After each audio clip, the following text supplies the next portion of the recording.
दोस्तों नमस्कार। आज हम इस वीडियो में आज ही रिलीज हुई अनुराग बसु निर्देशित फिल्म मेट्रो इन दिनों की रिव्यू लेकर आए हैं। यह फिल्म आज से 18 साल पहले 2007 में अनुराग बसु द्वारा ही निर्देशित फिल्म लाइफ इन मेट्रो का सीक्वल है।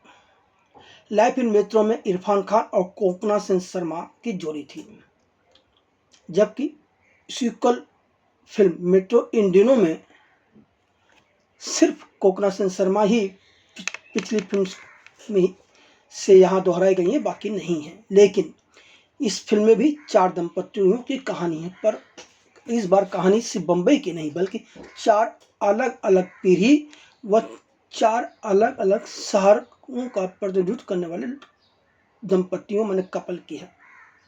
लेकिन इन चारों कपल्स में समानता यह है कि रिश्ते तथा प्यार को लेकर जुड़ी समस्याओं पर ही ध्यान केंद्रित किया गया है।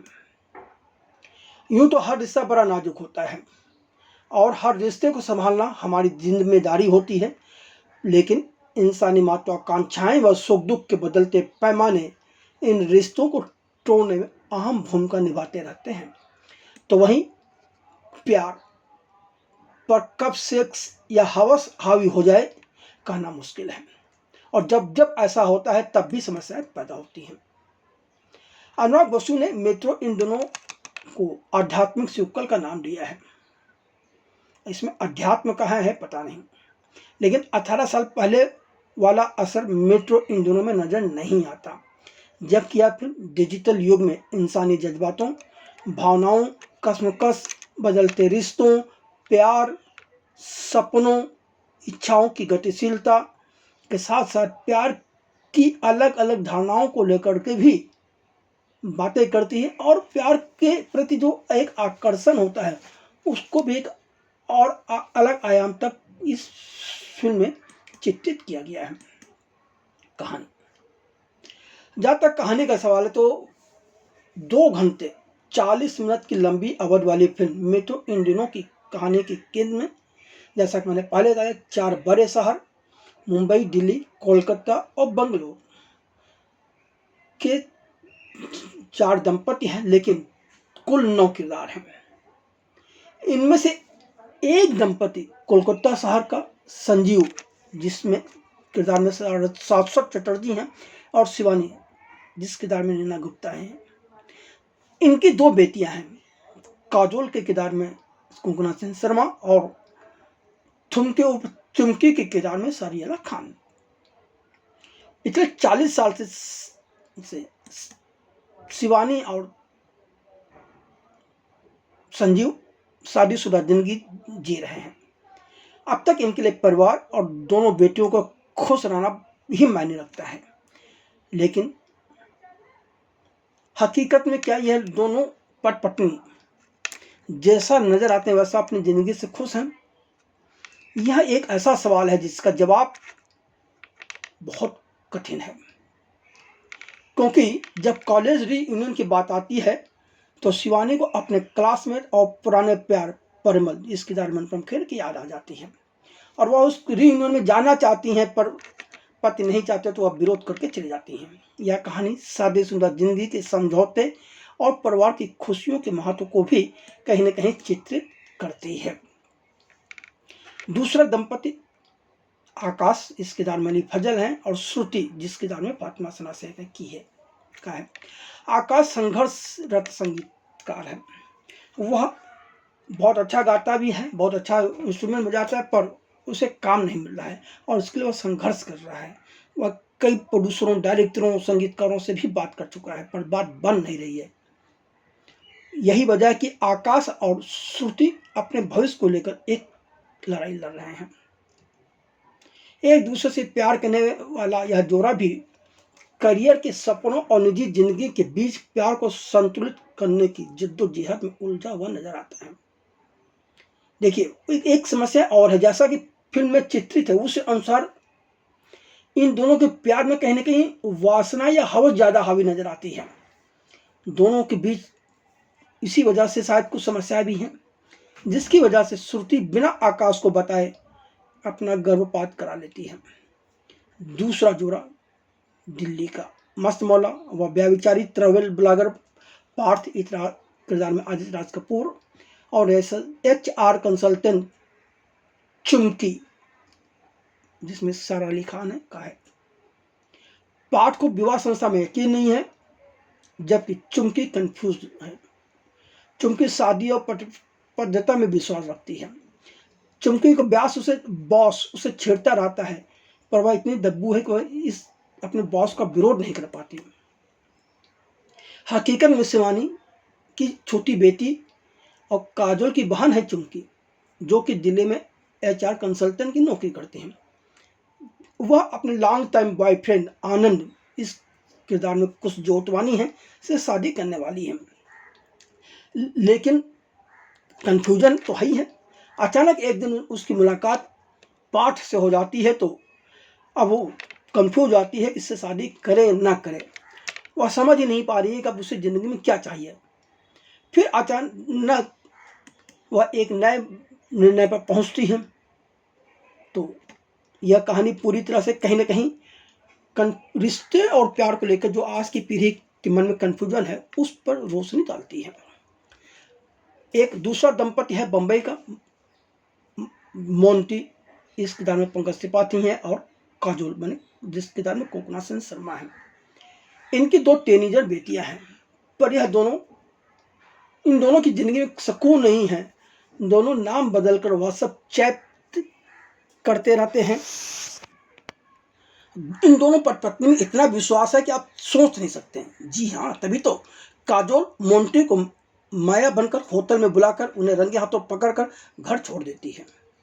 अब मोंटी माफ़ी मांगते घूम रहे हैं। मोंटी व काजोल के एक टीनेजर बेटी दुविधा में है कि वह गे है या सामान्य लड़की है। उसे सेक्स के तौर पर लड़के पसंद है या लड़कियां नहीं, जबकि अब की उम्र ऐसी नहीं होगा इन सब बातों में सोचे, लेकिन उसके दिमाग में खुरापात चलती रहती है। वो अपनी माँ से भी ये सवाल करती है। तो वहीं वह कभी किसी लड़की तो कभी किसी लड़के को किस करके भी इस बात को आजमाने की रहती है। फिल्म में शिवानी के कॉलेज के ज़माने के दोस्त कभी प्रेमी रहे परिमल जैसा अभिनेता इन पर इस किरदार में, जिनकी पत्नी व बेटे की मौत हो चुकी है। अब परिमल अपनी विधवा बहू इस किरदार में दर्शन वैनिक हैं के साथ रहते हैं, पर वह चाहते हैं कि उनकी विधवा बहू अपने पूर्व प्रेमी के साथ विवाह कर ले। इस तरह का किरदार किसी न किसी कसमस में वह जी रहे हैं। अब सवाल है कि इस फिल्म में तो इन दोनों के प्लस और माइनस पॉइंट क्या है। देखिए, फिल्म का लेखन अकेले अनुराग बसु ने नहीं किया है। इस फिल्म में उन्होंने बतौर संवाद लेखक व स्क्रिप्ट लेखक संदीप श्रीवास्तव व समाज चक्रवर्ती की भी मदद ली है, जबकि कहानी और स्क्रिप्ट अनुराग बसु की अपनी है। तो 3 लेखकों के होने के बावजूद इंटरवल के पहले तो फिल्म ठीक ठाक चल रही है, लेकिन इंटरवल के बाद फिल्म की कहानी बिखरी हुई नजर आती है। यह अलग बात है कि लोग दर्शक कहानी के फ्लो में इस कदर बंधे रहते हैं कि कई बार वह बहुत सी चीज़ों को नजरअंदाज भी कर जाते हैं। यही एक सच्चाई है। दूसरी बात, इस बार कहानी के स्तर पर इस फिल्म में कुछ खास नयापन है ऐसा है मुझे नहीं लगता, क्योंकि इस तरह की कहानियाँ वाली कई फिल्में और कई सीरियल हमारे आंखों के सामने घूमते रहते हैं। कई फिल्मों में भी ये सब चीज़ें हो चुकी हैं। कम से कम आदित्य राय कपूर का जो कैरेक्टर है वो ऐसे किरदार तो बहुत सी फिल्मों में आपको नजर आ जाएंगे। फिल्मों के कुछ दृश्य अति नाटकीय हैं। हमने पहले भी कहा कि इंटरवल के बाद कहानी कुछ ज़्यादा ही बिखरी हुई नजर आती है। कई दृश्यों में लगता है कि कलाकार पहले से ही अपने संवादों का रट्टा मार कर आए हैं। फिल्म का क्लाइमैक्स तो सुखद होना ही है। वैसे भी सबसे बड़ा सच यह है कि जब मसला प्यार का हो तो सभी का अनुभव वो एक जैसे नहीं हो सकते, क्योंकि प्यार को समझना हर किसी के वश की बात नहीं है, और प्यार हर किसी के अलग अलग मायने भी रखता है। फिल्म में पाठ का एक संवाद है, लव तो विवाह के बाद भी हो जाएगा। इतना ही, जब मेट्रो शहरों में प्यार काफ़ी देर से शुरू होकर काफ़ी देर पर खत्म हो रहा हो तो स्वाभाविक तौर पर शहरों में विकसित होते प्यार व अनिश्चितता से इंसान का जूझना लाजमी है। अब शहरों में भी प्यार की जगह अराजकता लेती जा रही है। ऐसे माहौल में अनुराग बसु अपनी इस फिल्म के माध्यम से कह रहे हैं कि हर इंसान को बार बार एक ही इंसान के प्यार में पड़ना चाहिए, इससे प्यार की उम्र लंबी होती है। इस फिल्म में तमाम दृश्य ऐसे हैं जिनको लेकर रूढ़िवादी दर्शकों को पीड़ा हो सकती है, उन्हें तकलीफ हो सकती है। कुछ कमियों के बावजूद फिल्म बांधकर रखती है। अनुराग बसु ने प्यार, विश्वासघात, पहचान, नाटक, बेवफाई, उपचार, पुनर्खोज, दूसरा मौका, इच्छा, अपेक्षा सहित तमाम मुद्दों को बाखूबी और खूबसूरती से इस फिल्म में पेश किया है। फिल्मकार ने अपने हर किरदार को जमीनी सतह पर ही रखने का प्रयास किया है। शायद यही वजह है कि इस फिल्म का कोई भी किरदार आदर्श नहीं है। लगभग हर किरदार गिरे है। सभी आम इंसान हैं और गिरे किरदार हैं जो कि गलतियां करते हैं, माफ़ी मांगते हैं और गलतियां करते हुए सीखते भी हैं। इस फिल्म में एक किरदार अपनी पत्नी के पैर की उंगलियां चूमते हुए भी नजर आता है। यह सभी प्यार और पत्नी के बीच की स्पेस को समझने का प्रयास कर रहे हैं।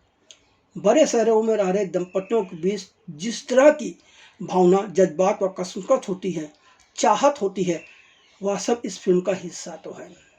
पर अपना घर छोड़कर बंद कमरों के बजाय खुले आकाश के नीचे छत पे जाके सेक्स करने की इच्छा तो समझ से परे है। पता नहीं आज की पीढ़ी कहाँ और क्यों ऐसा कर रही है।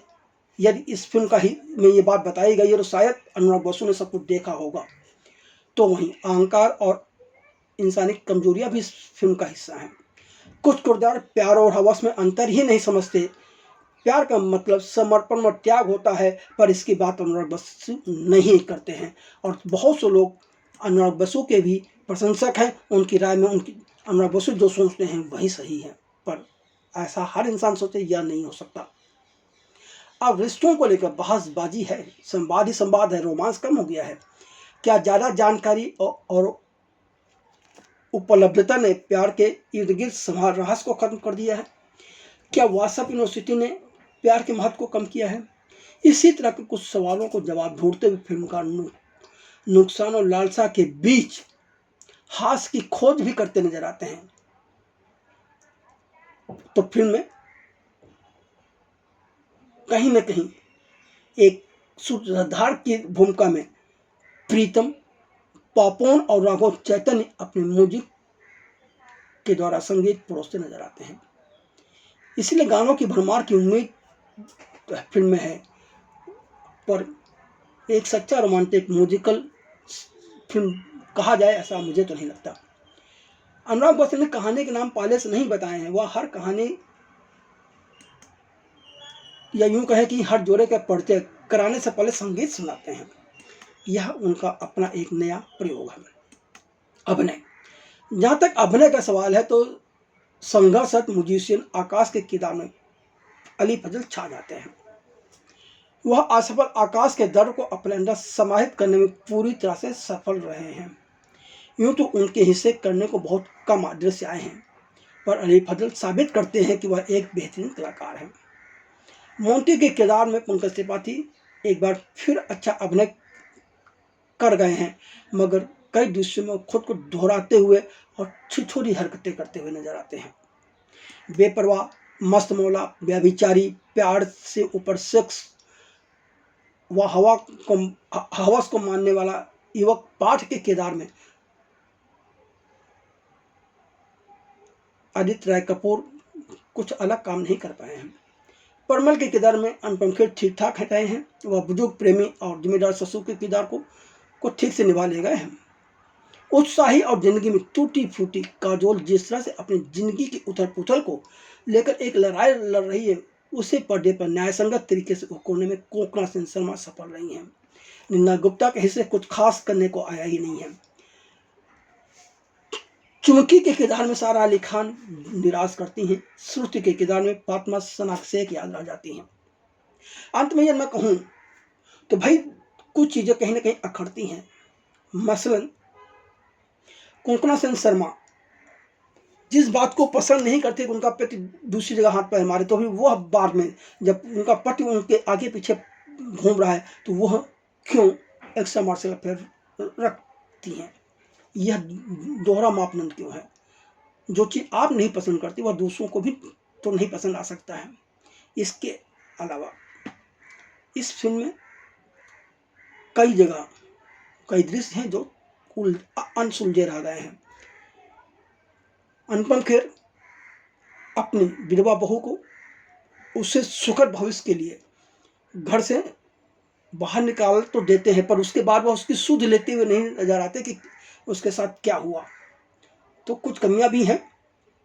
दूसरी चीज, यह फिल्म मल्टीप्लेक्स के दर्शकों को तो पसंद आएगी, पर सिंगल थिएटर के दर्शकों को पसंद आए ऐसा कहना बड़ा मुश्किल है।